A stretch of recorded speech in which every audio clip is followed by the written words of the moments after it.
So this is the backend when you log into Keyword Spy. We just recently had a contest, and Amos Struck was the winner, which is just something we check on a regular basis, the stats of who's ranking where in Keyword Spy and how well people are doing. And these are just some of our examples of wins. In fact, I can show you a bigger list of wins.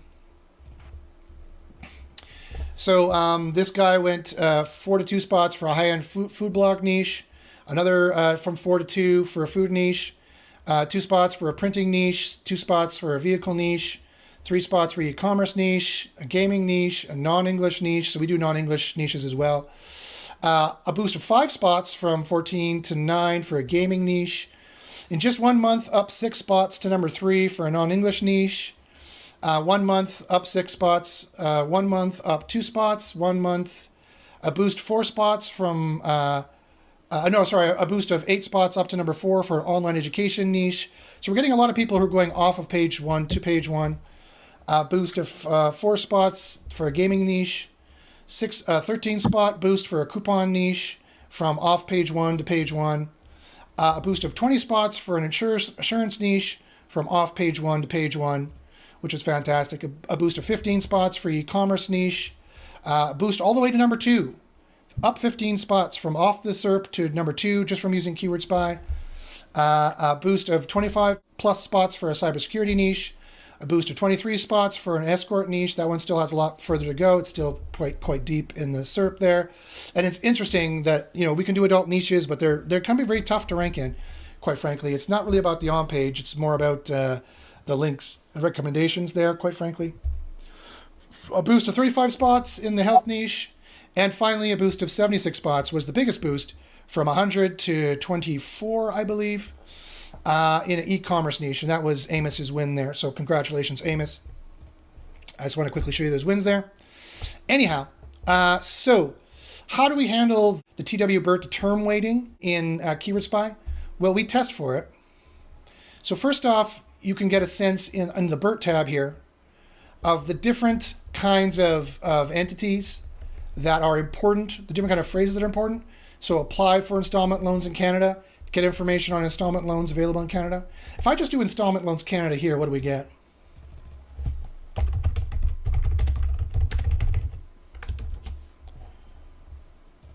If I just do installment loans Canada, we get installment loans and Canada. Yep. So again, yes, those are the most important words, but shouldn't something be added here? We have the additions here for loan interest rates, loan terms and conditions, et cetera, et cetera, et cetera. And we also show you the top 20 competitors' BERT phrases. Installment loans in Canada, loans for bad credit, installment loans Canada, installment loans in, installment loans. So you can see the huge precipitous drop-off between the usage of 160 to 55. That really shows you that installment loans really is the most important query there. That the term weighting there is really important. This shows you the term weighting here. Installment loans Canada is not that much higher than this. Installment loans in Canada is much higher than bad credit. So it really is, it's installment loans in Canada really is the more important ones, even though we give you a bunch of other ideas. The other thing you can do here is you could do, well, this really is the query intent here.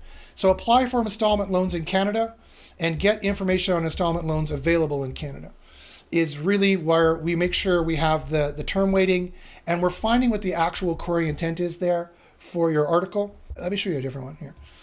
Let me show you a different one here. Maybe this one would be better.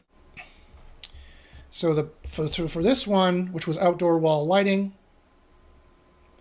we have explored the different types of outdoor wall lighting fixtures. Here, that's the important thing, the fixtures, I think.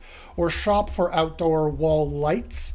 Outdoor wall and wall lights is really high. Outdoor wall lights is really high. And outdoor lighting, outdoor wall lights is really high. And if I do outdoor wall lighting on this one, what do we get?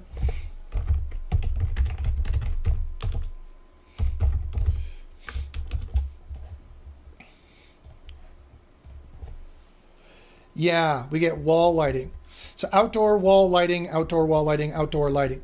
So it's giving us the outdoor lighting and the wall lighting, and it broke those two ideas, those two entities down separately and rated them, which is not too bad, not too bad.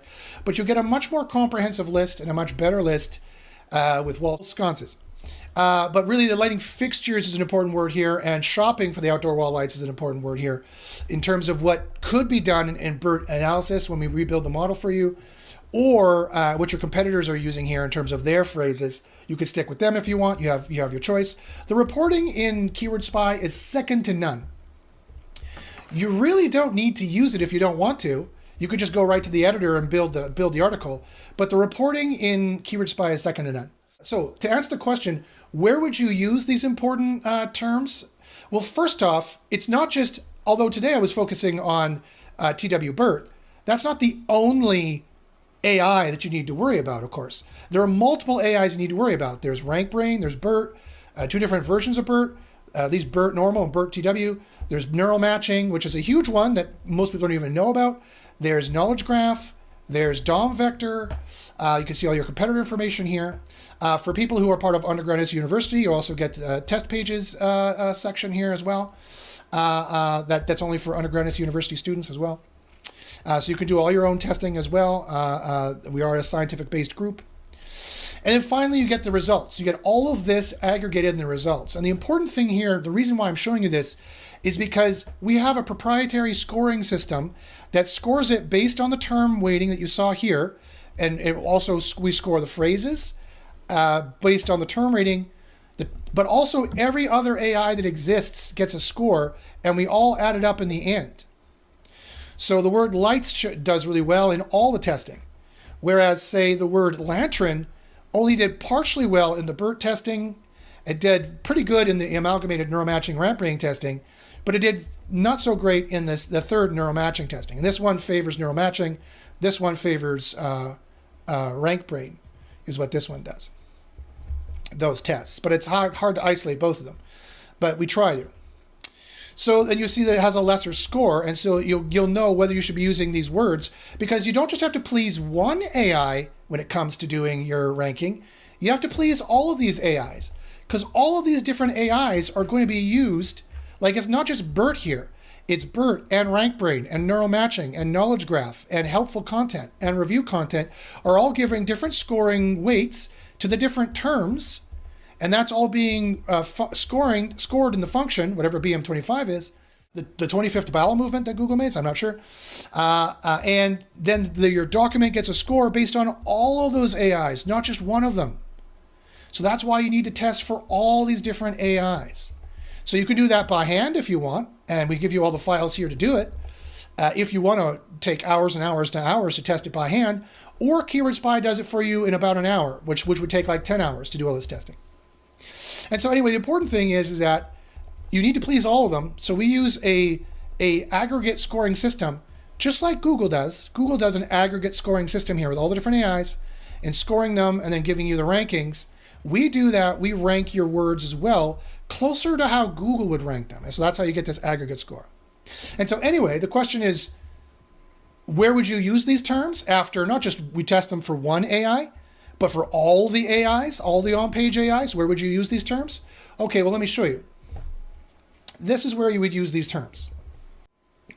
So let's see if I have a document here. I don't even know if I have a document for this particular one. So you learn this much better if you join Underground SEO University, but the quick and dirty version is this. So all of your keywords here are listed. You check the work. Oops, I don't want words here. And I want to sort by score. And it shows you how many times you're using the EMQ, that phrase, and how many times you're using all these different words, which are weighted, that have the highest weight. And it'll give you a red thing when you're missing some, so you know that you want to add those ones probably somewhere in there, assuming they make sense. HTML doesn't make any sense at all. It only has a score of 1, because somebody said it somewhere in the document, but that's fine. So you want to make sure you're watching for these red, you want to get the spread. Watch the red to get the spread, but you also want depth, but I'll talk about that in a second. All those scored words, which would include the TW BERT scored words, you want to be using them in the important spots. So the SEO spots here obviously are the URL, the title, the description. And there's very specific amounts you want to be using that Keyword Spy will follow if you get Keyword Spy to do it for you. So I could say generate the URL, it'll make it for me. I could say generate the title, It'll do it for me. Installment Loans Canada, get financial freedom with installment loans for Canadians. Perfect. That's the perfect query intent. I can generate the meta description. And I can also tell it what kind of angle I want. Installment Loans Canada, I think, is in the middle of the sales funnel. So I will say continue. And boom, you get your meta description. So get approved for flexible installment loans Canada with ease. Improve your credit score while enjoying the convenience of online applications. Secure your loan today and experience financial freedom. And these have all the different keywords in them, including the different keywords that meta description uses, which is not the normal keywords. The other place you'll be using these terms is in the headers. And you need to check your competition to see if it's safe to use what headers. It's safe to use one H1 based on the competition. It usually has about 4 words, and it never has exact match in it. So that makes sure that tells you not to use exact match. Only 22% exact match. It needs to be 1 or higher, but it uses at least 2 partial match words. So that's we know we can use an H1. You can use 6 H2s. You can use 10 H3s. You can use 4 H4s. You can use 5 H1s. They do a big long article. It tells you if you can use the exact match in them. The answer is no. So it's not, I wouldn't say it's safe to use exact match in any of your headings. So there is a thing called over optimization. You've got to be careful there. But it tells you more or less how many partial match words you can put in there. So that is a good reminder. So I'll go back here and remind myself, okay, this should be an H1. So I'll just change it to an H1. Understanding installment loans. And Installment Loans Canada is the EMQ. So installment loans is perfect. That's exactly 2 partial match words or in the query. Installment and loan. So that's great. And the other place you need to use all of your keywords is in the whole document, in the whole thing, right? Is where you need to use them. And this is where our content score comes in. Our Google Semantic Score is our own proprietary scoring system that uses your own AI models that we've built for you in the reports. That's why it takes so long, because we're building models for you to get you the absolute most precise actual scoring that Google is actually doing here based on the actual AIs they're doing. So it's really important not just to choose an off-the-shelf keyword tool, because they are not building models for you. They are not at all building models for you. They're just faking it. They're just using some off-the-shelf NLP, which is one kind of AI, which is not any of the AIs Google is using. Google's not using NLP at all. At all. It's not reported by them to being used, and in our testing, we haven't found it to be used at all. Google tells you which ones it uses. I have it somewhere here. Here it is. Here's the actual AIs Google is using. They've published it. They're so confident you will not be able to reverse engineer what they're doing because it's so complicated unless you have AI working for you like Keyword Spy, that they've gone so far as to publish it. They're using BERT. They're using something called crisis information systems. They usually do duplication, exact match domain system, freshness, helpful content. Is a ranking system. It is a ranking system. It's not just a recommendation. There's an actual AI doing a ranking for this. Link analysis and page rank. Okay, obviously, we knew that for the last 23 years. News. They're also using MUM, which is a multitask unified model, which can read podcasts and videos and other kind of files and transfer it to text and vice versa. They're using neural matching. This is a ranking system that scores pages here and gives it a score. Did you know that? Does anybody in any other tool say this? No. They use original content systems. Removal-based demotion systems. Passage ranking system is an actual ranking system. RankBrain is an actual ranking system. Reliable information systems that gives a score. Gives a score here. So you need to know what the RankBrain keywords are, and they're different than the neural magic keywords, which are different than the BERT keywords, for example. They each get a chance to score a document. Review systems, site diversity system, spam detection systems. And these ones are now retired. Panda and Penguin are now retired. And Hummingbird is retired too, because that used to be the way in which they retrieve documents. They don't retrieve documents that way anymore. They're now retrieving documents this way. This is how they're retrieving documents now, and that's not Hummingbird. So we know this. We've been testing this. So if you're not testing for all these things, RankBrain, reliable information systems, which helps surface more authoritative pages and demote low-quality content. This is the knowledge graph system that we test for, I believe, is what I think it is. RankBrain. Passage ranking is also BERT, I believe, because it has a lower token count. It allows far less tokens. than say GPT does in terms of token count, neural matching, and BERT. If you're not testing for all those things, like Keyword Spy is, for example, you're not going to rank very well. Okay, so finally, where would you put these keywords? You also need to put them in the whole document, and we have the content score that does this. So this big red 85 here is telling you, you need to really decrease the keywords. This is way over optimized. The average for your competitors is 57. That means you need to be at 46 to 56. And we know this for a fact, okay? We know this for a fact because we have stats in the back end of Keyword Spy, and we see where everyone's ranking. And we automatically shift this number based on the thresholds that Google gives us. So here's another reason why either being in undergraduate university, which I go into much more detail explaining these automatic systems, and or using Keyword Spy is a really good idea. Because when Google starts penalizing content even more harshly, this automatically adjusts because we automatically see the ranking changes, and so we know how to change your content score. So you're never over-optimized. All the other systems are just making a guess. They're just guessing. They're not actually going in a responsive system manner. So this document is way over-optimized. So the question is, how would I under-optimize it?